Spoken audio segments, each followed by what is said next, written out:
The great Theosophist of the 1st century BC was Jesus the Christ. The great Theosophist of the 1st century AD was Apollonius of Tyana.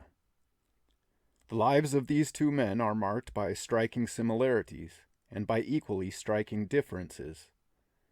The similarities are found in their aim, purpose, and teaching, and are explained by the fact that both were members of that great fraternity of perfected men who stand behind the Theosophical movement. The differences are found in their personal lives and in the way they presented their philosophy. Jesus is not an historical character. The great historians of the first 2 centuries do not mention him. As Moncure D. Conway says in Modern Thought, "The world has been for a long time engaged in writing lives of Jesus. In the 4th Gospel it is said, 'There are also many other things that Jesus did, the which, if they should be written every one, I suppose that even the world itself could not contain the books that should be written. Amen.' The library of such books has grown since then. But when we come to examine them, one startling fact confronts us. All of these books relate to a personage concerning whom there does not exist a single scrap of contemporary information, not one. By accepted tradition he was born in the reign of Augustus, the great literary age of the nation of which he was a subject. In the Augustan age, historians flourished, poets, orators, critics, and travelers abounded, yet not one mentions the name of Jesus Christ, much less any incident in his life. Apollonius of Tyana was, on the contrary, a well-known historical figure. The parents of Jesus, whoever they were obscure and humble people.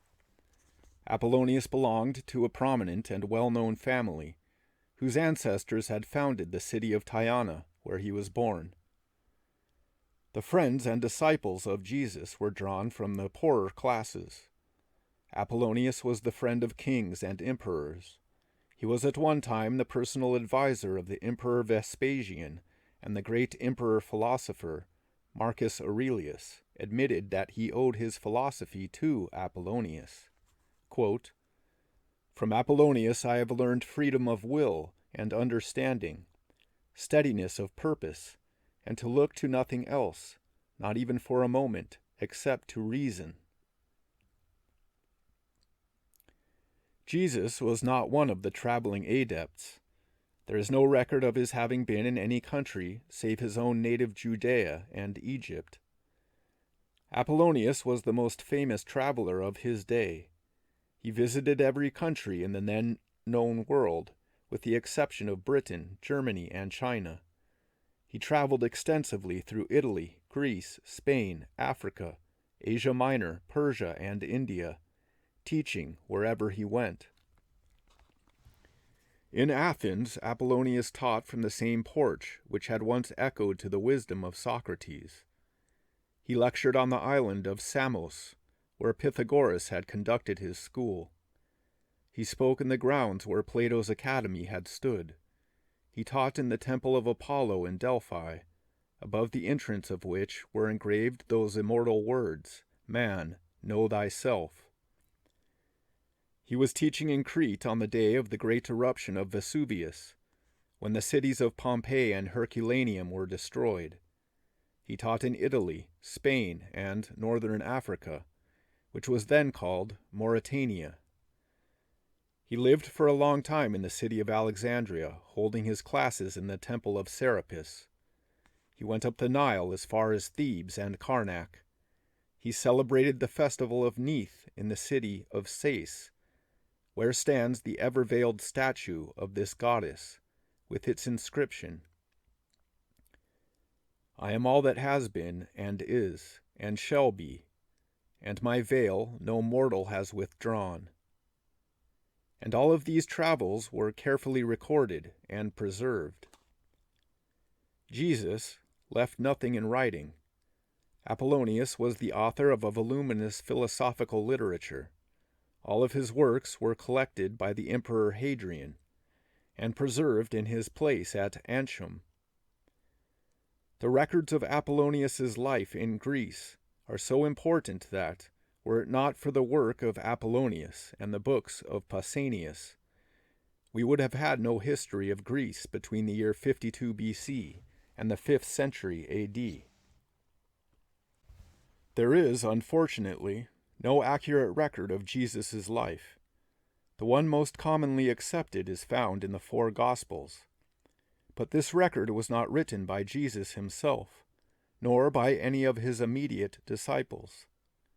As Fauste, the great Manichaean of the 3rd century, writes, quote, "Everyone knows that the Evangeliums were written neither by Jesus nor his apostles, but long after their time by some unknown persons, who, judging well that they would hardly be believed when telling of things they had not seen themselves, headed their narratives with the names of the apostles, or of disciples contemporaneous with the latter." The record of Apollonius's life is, on the contrary, quite complete. It was written by a personal friend and devoted disciple of Apollonius, who was his constant companion for more than 50 years, and who made a daily report of all that Apollonius did or said during that time. This record was transcribed and put into book form by one of the most famous historians of the day, and was published in the year 210 AD, over 100 years before the Gospels appeared. The compiler of this book was Philostratus, who is called the Talleyrand of the 2nd century.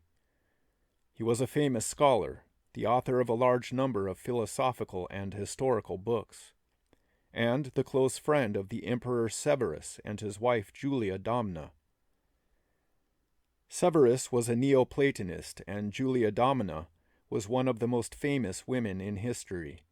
She was a philosopher of note, and surrounded herself with the greatest intellects of the day.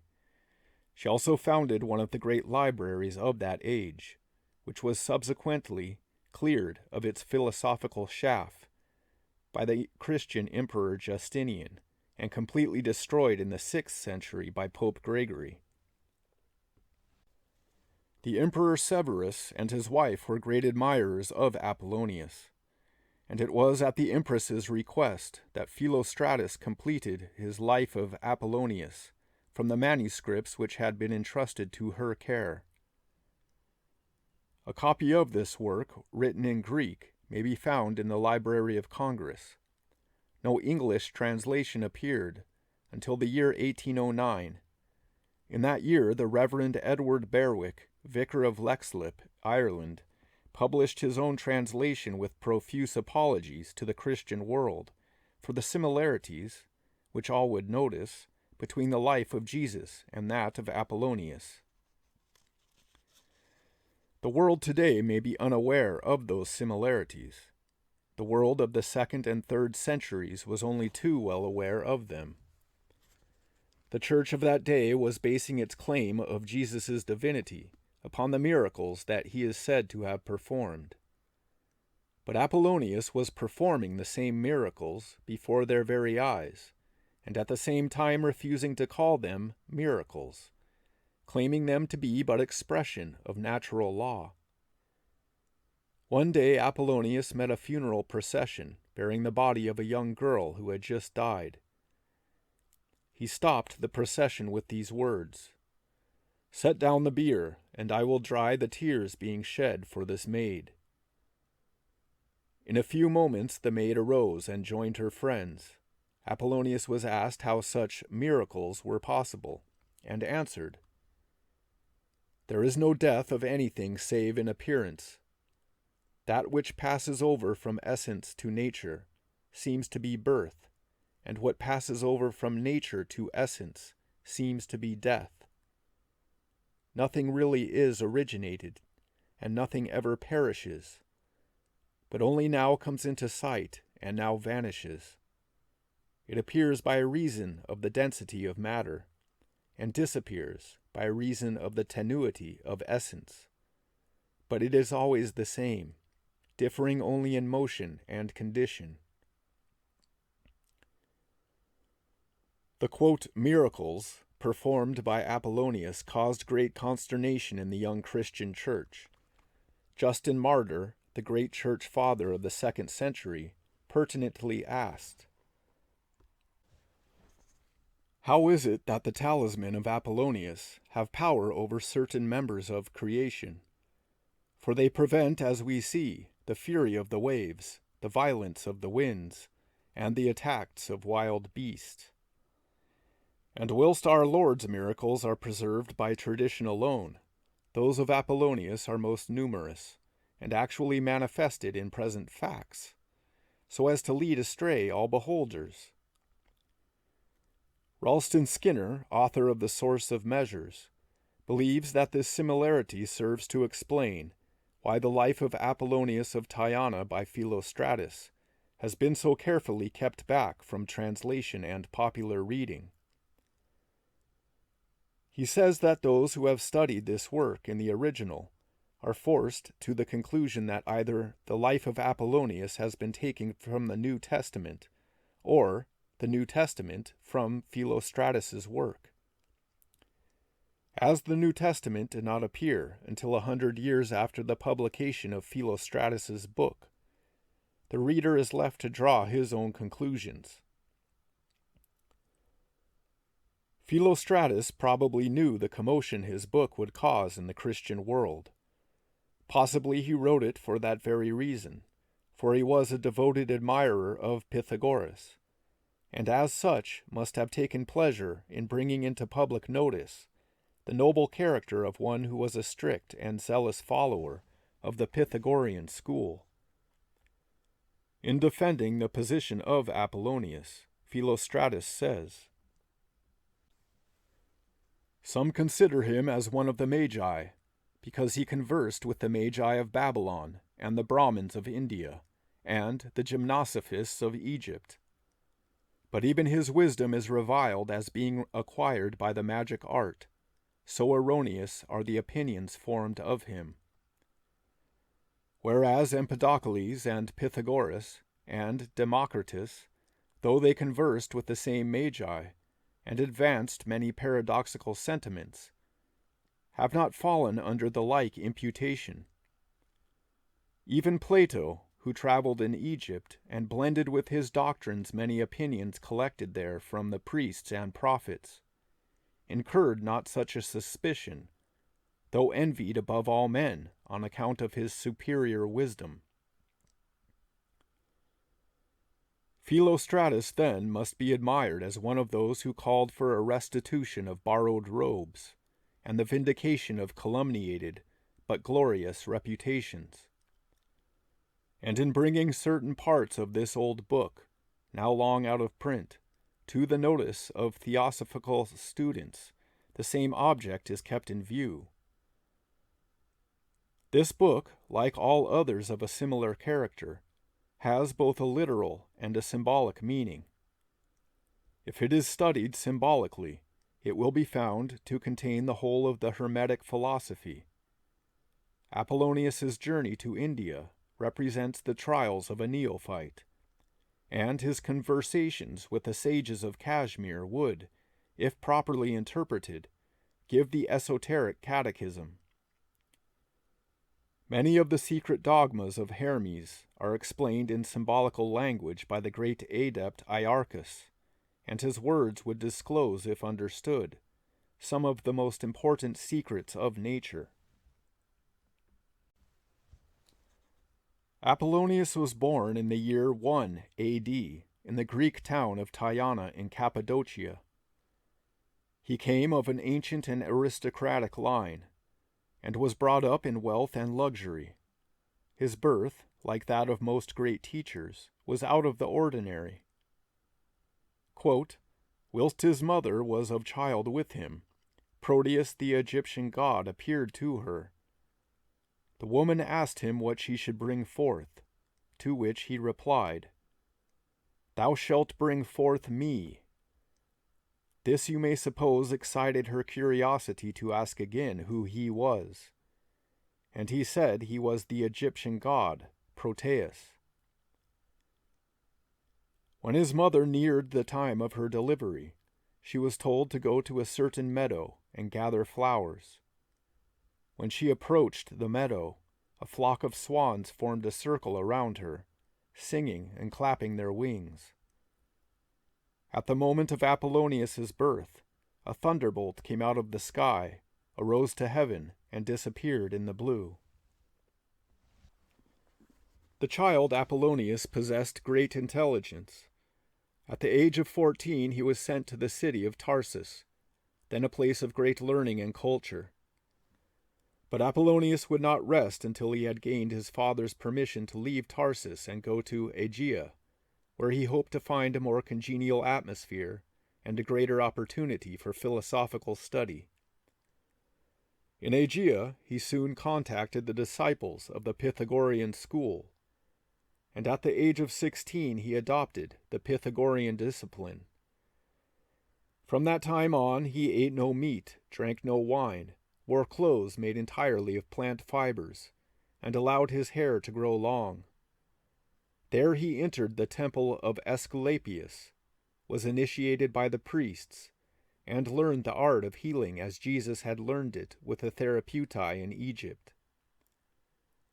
Later he turned the temple of Asclepius into a lyceum similar in character to the lyceums founded by Pericles, Cicero, and Aristotle.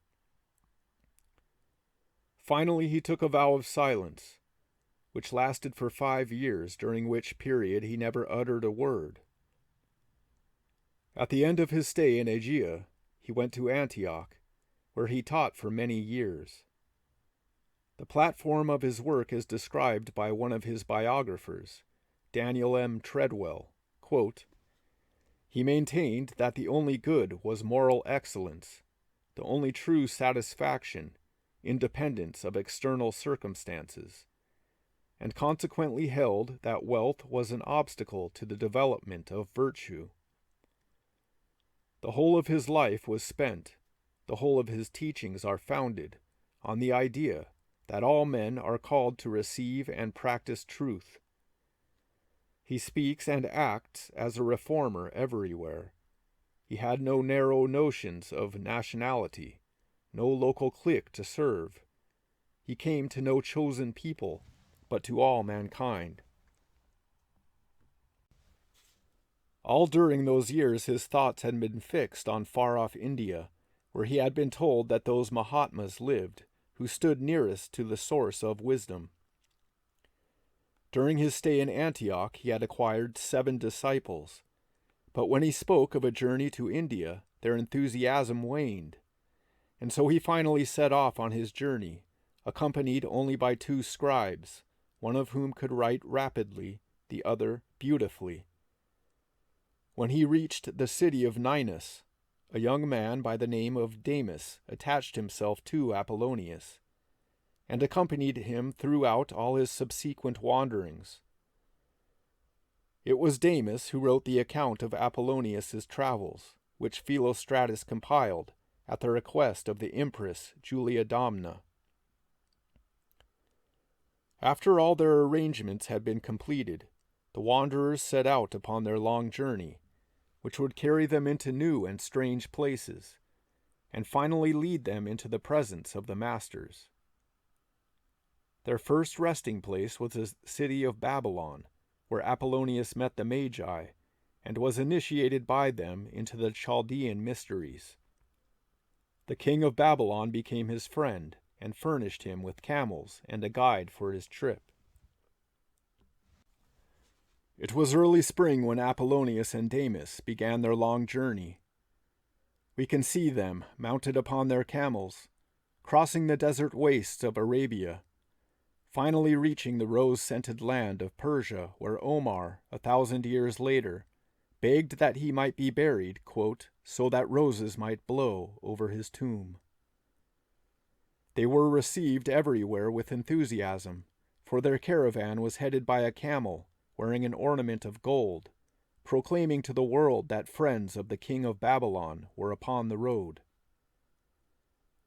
And all through the sultry days, lulled by the sleepy tinkle of the camel bells, Apollonius talked with his friend Damis. Sometimes they laughed and spoke of trivial things, but Apollonius always tried to bring the mind of his friend to the consideration of spiritual matters, using the commonplace to illustrate the divine. One day, shortly after they had begun their ascent of the Hindu Kush, Apollonius said to Damis, "Pray tell me, Damis, where were we yesterday?" "On the plain," answered Damis. "And where are we today?" "On the Caucasus, if I am not mistaken." "Then," said Apollonius, "yesterday we were below. Today we are above. In what respect do these conditions differ?" "In this," said Damis, "that yesterday's journey has been made by many travelers, but this day's journey has been made by the few." And so, in this simple manner, Apollonius was able to call the attention of his friend to the path of the few that find it. On another day they were watching the great white eagles that soared majestically above their heads, and Apollonius used this occasion to tell his friend the story of Prometheus and how it symbolized the egos who incarnated in men long ago. Then he explained the Indian origin of the Greek myths and told Damis that the Greeks and Indians have different opinions about Bacchus. The Indians affirm that Bacchus was the son of the river Indus, and that the Theban Bacchus was his disciple. At last they reached the city of Taxila, which lies near the modern city of Rawalpindi, close to the border of Kashmir. In front of the city wall stood a large temple made of porphyry and enriched with ornaments of gold. There they rested until the king was ready to receive them, and there Apollonius, speaking of the art of painting, told Damis how the mind itself paints indelible pictures upon the astral light. Apollonius found the king of Taxila a philosopher and a disciple of the very Mahatmas he was seeking. The king gave him the necessary requirements for one who wished to study with the masters. He said, "A young man must go beyond the hyphasis and see the men to whom you are going. When he comes into their presence, he must make a public declaration of studying philosophy, and they have it in their power, if they think proper, to refuse admitting him to their society if he does not come pure. And when no stigma is discovered, the youth's character is then examined. Such information as relates to the candidates, individually, is acquired by a minute investigation of their looks. Wise men, and such as are deep-read in nature, see the tempers and dispositions of men just as they see objects in a mirror. In this country philosophy is deemed of such high price, and so honored by the Indians, that it is very necessary to have all examined who approach her." When Apollonius and Damis took their departure, they carried with them a letter from the king of Taxila to the sages of Kashmir. Quote, "King Phroates to Iarchus his master, and to the wise men with him, health. Apollonius, a man famed for wisdom, thinks you have more knowledge than himself, and goes to be instructed in it. Send him away learned in all you know, and believe that nothing you teach him will be lost." According to the description given by Philostratus, the travelers must have taken the same route across the mountains that goes from Rawalpindi at the present day. They must have followed the gorge of the Hyphasis, now the Jhelum River, and watched it foaming and swirling between its ochre banks. They traveled through the great deodar forests, and may have stopped for a moment at the spot where Vishnu is said to have rested after the great flood. They caught their first glimpse of the valley of Kashmir in the late summer, when the roses and lotus are in full bloom. What they thought of this emerald valley set in a rim of pearls, Damis does not say. His mind was occupied with the tales that Apollonius told him of the dragons who lived in the hills. But the Theosophist knows that the dragons that Apollonius was seeking were the Nagas, or the sages of Kashmir. As they reached the hill where the wise men lived, it rose majestically from the plain, defended on all sides by an immense pile of rocks. There was a castle on the top of the hill. Apollonius could see the entrance to the castle, but Damis could see only the cloud that enveloped it. As soon as they had dismounted from their camels, a messenger from the masters appeared, wearing a caduceus on his brow. He brought Apollonius a letter of welcome from the wise men on the hill. When Apollonius was conducted into their presence, their chief, Iarchus, addressed him in Greek, minutely describing the journey which had brought him to Kashmir. Apollonius, following the instructions given to him by the king of Taxila, asked Iarchus if he would instruct him in philosophy. Iarchus replied, "I will, with all my heart, for the communication of knowledge is much more becoming the character of philosophy than the concealment of what ought to be known."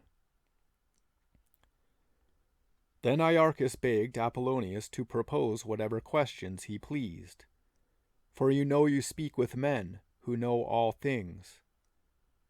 Remembering the inscription carved over the entrance of the temple of Apollo in Delphi, Apollonius asked, "Do you know yourselves?"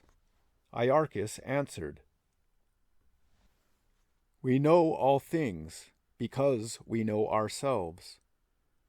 For there is not one among us who would have been admitted to the study of philosophy, had he not had that previous knowledge."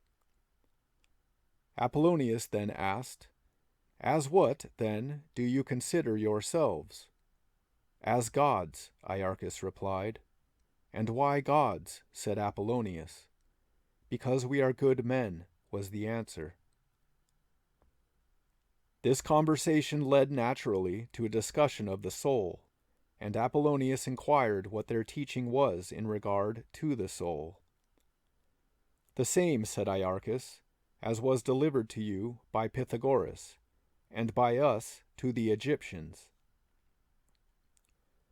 This statement, so strange to modern ears, could not have been a surprise to Apollonius, for both Homer and Herodotus had spoken of that colony of dark-skinned Aryans, known as the Eastern Ethiopians, who had taken their civilization and their arts from India to Egypt in pre-Vedic days. Iarchus spoke at great length about these Eastern Ethiopians, saying, "There was a time when this country was inhabited by the Ethiopians, an Indian nation. Ethiopia did not then exist, whilst the Ethiopians lived in this country now possessed by us, and were obedient to a sovereign named Ganges. They had all the productions of the earth in plenty." Apollonius must have had many opportunities during his stay in Kashmir to observe the relics of this ancient connection between Kashmir, Ceylon, and Egypt. For even today there is a little island in the very center of the valley called Lanka, which is the ancient name of Ceylon, and the grand old mountain that stands like a sentinel overlooking the valley is called Hari Mukh, the name under which the Egyptians once worshipped the Sphinx. Iarchus told Apollonius many things about the state of the country when it was inhabited by the Eastern Ethiopians, and informed him that he was speaking from personal knowledge, as he himself had been this same King Ganges in a former incarnation. He then, quote, asked Apollonius if he could tell the last body in which he appeared, and in what condition of life he was before the one he was in at the present. To this Apollonius replied, "As it was ignoble, I remember little of it." "What?" said Iarchus. "Do you consider the being pilot of an Egyptian vessel as ignoble? For I know you were one." You are right, said Apollonius. I was. Apollonius spent 13 years with the sages of Kashmir, and at the end of his visit Iarchus gave him 7 rings, which he was told to wear alternately during the 7 days of the week, according to the particular planet that gave its name to the day.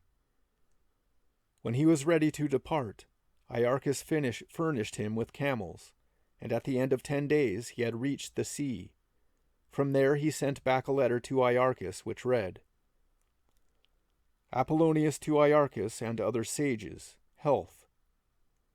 I came to you by land, you have given me the sea. In communicating to me your wisdom, you have opened the road to heaven.